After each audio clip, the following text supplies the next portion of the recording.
Tännehän tuli talvi. Tuossa Hannu kerkäsi ottaa pyyntiä veestä. Mutta nyt alkoikin vähän sitten kelit tosta taas vähän lauhtumaan, niin nyt mennäänkin laittaa sitten pyyntiä takaisin järveen. Lunta on ja järvi on auki.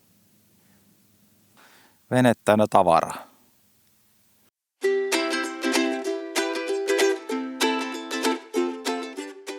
Pistetään, tää melkein kääntyy tää vene, mutta mä laitan tämän, niin se kääntää sen kyllä toisinpäin. Niin Sinne lähti ankkuri. puotetaan ankkuri järveen, saadaan taas pyynti päähän. Joo. Katsotaan, jos vaikka saataisiin joulukala. Joulukuha. No joulukuha varmaan saadaan, mutta jos saataisiin oikein punalihainen, niin ei sitä tiedä. Ja sitten me lähdetään vetämään tästä. Paljonko oli vettä nyt? Tässä on 11,5 metriä. No joo, se on ihan hyvä. Niin sitten me lähdetään vetämään tonne päin, niin se pitäisi puota tossa jonnekin 2,5. Joo. Niin se olisi aika hyvä. Ja mehän laitetaan tähän. No. Nyt pitää vaan saada niin perä on just vikapuolella. Joo, mä käännän ne. Sä voit työntää vähän eteenpäin. Joo. 6,2 asteista on tuo vesi. Joo. Mitähän täällä on ilmanlämpötila? Katoiko lähtiessä? Se on joku -3. -3 astetta. Joo, jotain semmoista, että sehän piti olla tänään paljon kovempi pakkanen ja meidän ei ollut tarkoitus tänne edes Niin lähteekään, oli muut suunnitelmat, mutta oli muut suunnitelmat, mutta nyt se muuttui meidän suunnitelmat, kun tää keli muuttuikin erilaiseksi. joo.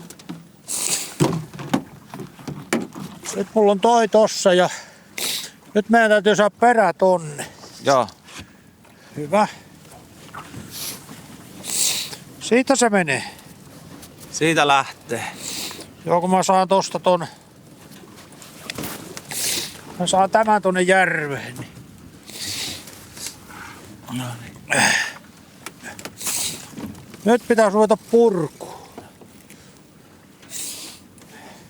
Joo. Tää on mikäs tää on niin onks tää, hetkinen. Tää on 5,5 tää verkko. Täällä on mahdollisuus saada tästä isoa siikaa. Siikahan liikkuu nyt jo rannoilla ja matalassakin. Hyvinkin matalassa.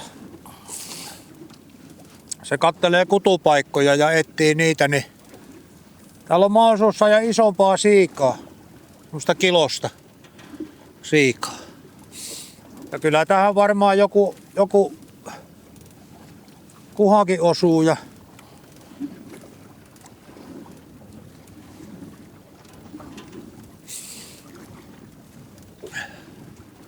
joo, menee aika mukavasti.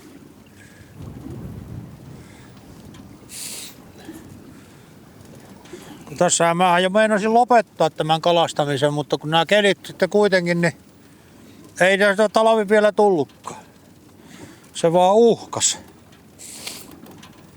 Ja sen takia nämä verkot oli jo yläällä ja nyt sitten pistetään takaisin. Joo.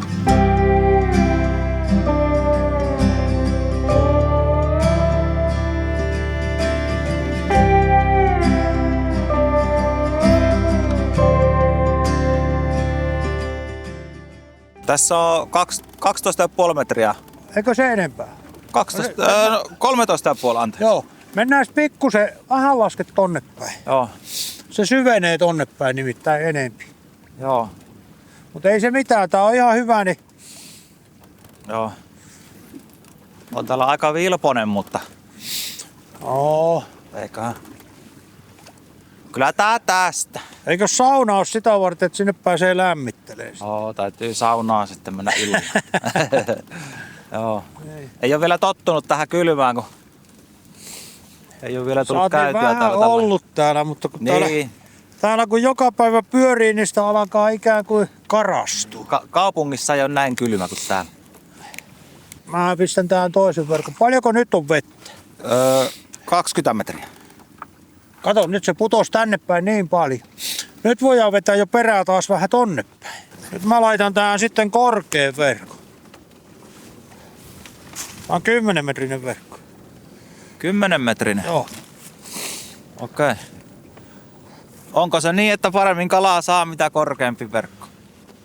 No, on se vähän paikasta kiinni varmasti, että näin korkeata verkkoa, kato, ei voi joka paikkaan laittaa, niin. Mutta nyt mä laitan tähän tän tosi korkean verkon.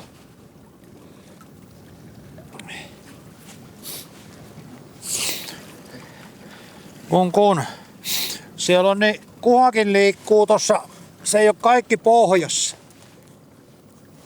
Se on ylempänä osa kuhasta. Ja sitten, että saadaan niitä,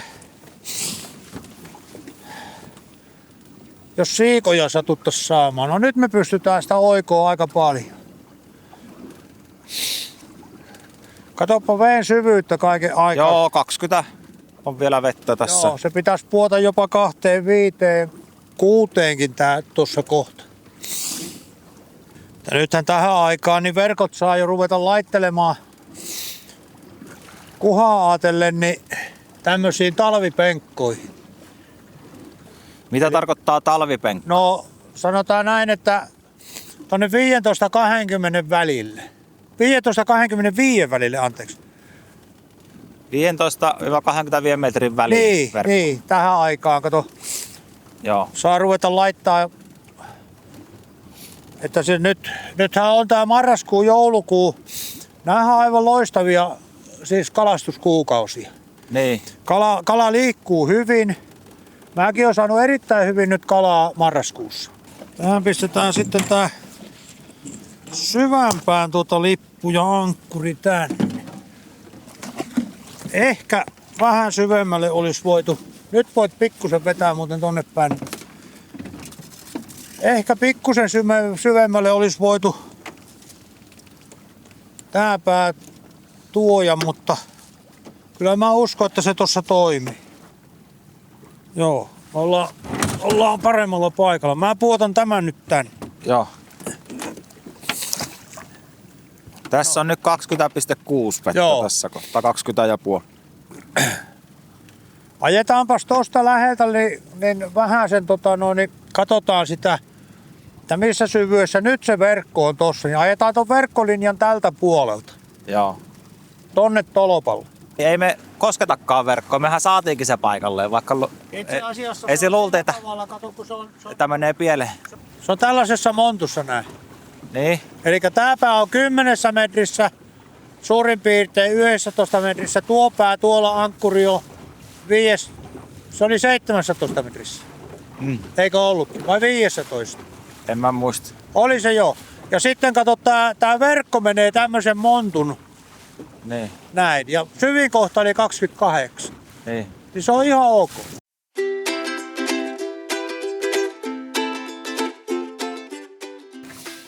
Nyt tultiin sitten kattoo, mitä Hannu on tuossa, koska sä laitat? Eilen laittoi iltapäivällä laitoin. tän. Eilen iltapäivällä laittoi pari jataa tänne, niin katsotaan nyt, saadaanko niistä mitä. Melkoisessa myrässä vielä laitoinkin.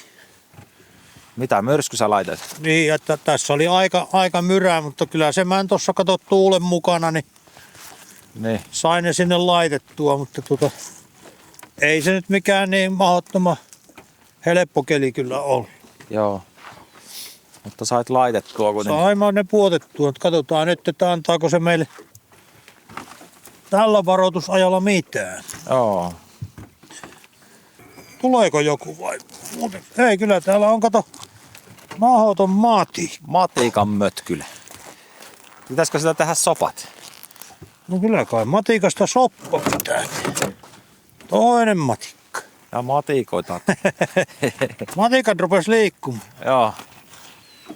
Tuossa on tullut ne tulee kauhean lähelle nuo. Joo, ei Lokit. ne pelkää.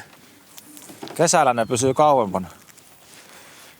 Ne on kato tottunut joku ne samat lokit tässä pyörii, niin aina ne tulee. Mikä nyt tulee? Joku se. No katopa. Ja kuuhaa. Aivan pirtsakka, just mennyt. Hyvän kokonen. No tää on semmonen puolentoista. Niin, 1,5 kilon kuha. Kyllä on niin kirkas värinenkin, että Oh.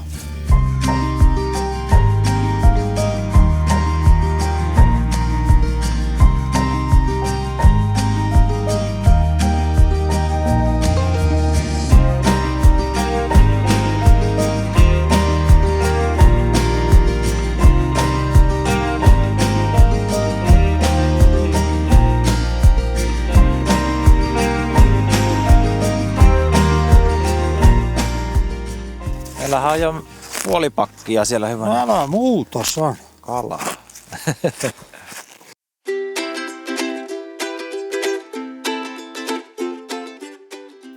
Tässä on meillä äsken pyydetty kuha ja vileroidaan tämä nyt käyttövalmiiksi ruodottomaksi tämä kuha.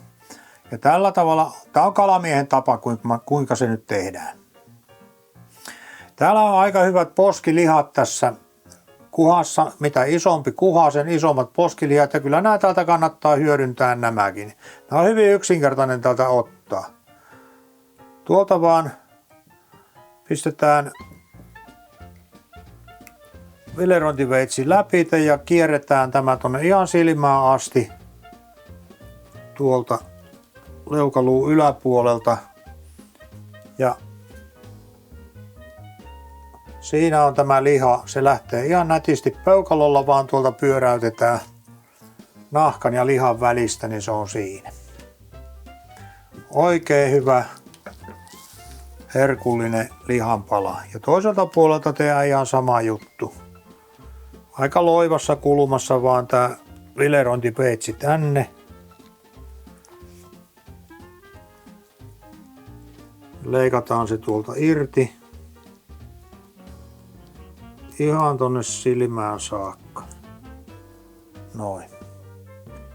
Tuolta voidaan katkaista liha. Siinä se roikkuu. Se on ihan tässä nahkassa hyvin helposti otettavissa, kun tuolta välistä työntää. Siinä on oikein maukkaat palat pannulla. Hamarapuoli eellä tuonne. Ja täältä, no nyt siinä tulee ruoto vasta. Otetaan tuolta vähän vastaansa ja ohitettua se ruoto. Noin. Ihan tänne niskaan saakka. Ja täältä käännetään. Mulla on tapana kääntää vähän kalaa aina näin, että missä on paksu liha, niin mä käännän pikkusen sitä niin kuin pystyy. Veistä vaste. Täältä vaan veto. Näin. Ja vile irtoaa nätisti. Ja kun sitä kääntää veitteä vasten, niin silloin ei tänne jää sitä lihaa niin paljon, koska useimmiten sitä jää tänne kaikista eniten. Ja tässä on nyt se, että kun tätä katsoo, niin tämä pitäisi olla ihan tämmöinen läpinäkyvä, niin silloin sieltä on lähtenyt kyllä kaikki toi. Sinne ei juurikaan jää mitään tänne. Läpikuultava, niin ei sitä läpi näe, mutta läpikuultava, niin tänne ei jää juurikaan lihaa. Eli se on aika tarkkaan sieltä saatu pois. Eli nyt me poistetaan tästä nämä ruodot. Vedetään tästä näiden kylkiruotojen päältä. Viilletään. Näin voi nojata näihin kylkiruotoihin aika reippaasti, koska nämä on hyvin paksuja, niin ne ei helposti kyllä mene poikki. Sitten vedetään tätä kylkiruotojen alapuolelta. Viistetään täältä. Ja nämä näkyy nämä ruodot tossa, niin se on helppo ja sieltä ottaa pois. Tässä on tämmöinen pikkunen kalvo. Tämä lähtee hyvin helposti tästä pois. Ihan nostamalla. Ja tässä on vähän sitä rasvaa yleensä tässä sitten kalvo alla. Tämä voi tästä kevyesti viistää pois. Jos ei sitä välttämättä tarvi, mutta jos haluaa sen ottaa, niin se voi ottaa. Piikki tänne pyrstön puolelle. Ja pyritään viiltämään ihan nahkaa vasten. Puukon terä on vähän nahkaa vasten enempi, niin silloin se ottaa sen kaiken lihan sieltä ja ei jää tähän nahkaan sitä lihaa. Eli se asento on pikkusen tämmönen nahkaan päin menevä. Ja nythän tässä on vielä tämä pystyruoto tässä. Niin me otetaan tämäkin vielä pois täältä. Eli vedetään viillot tänne Ihan alas asti, 2 puolta tuota pystyruotoa.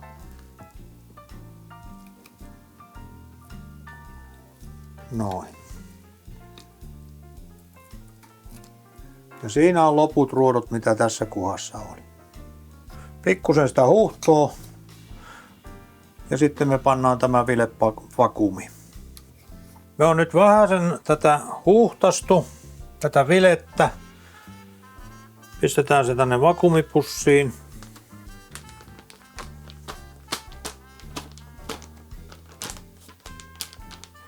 Sitten me pannaan se tänne koneeseen.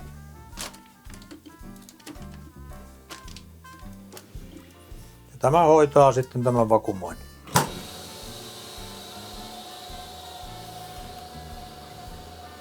Menee puolisen minuuttia ja sitten se vetää sen tyhjiä. Ja siinä on se etu, että se säilyy huomattavasti pitempään näin, kun se on tyhjiössä, kun se, että jos se laitettaisiin ihan väljään pussiin. Se säilyvyys on paljon pisempi.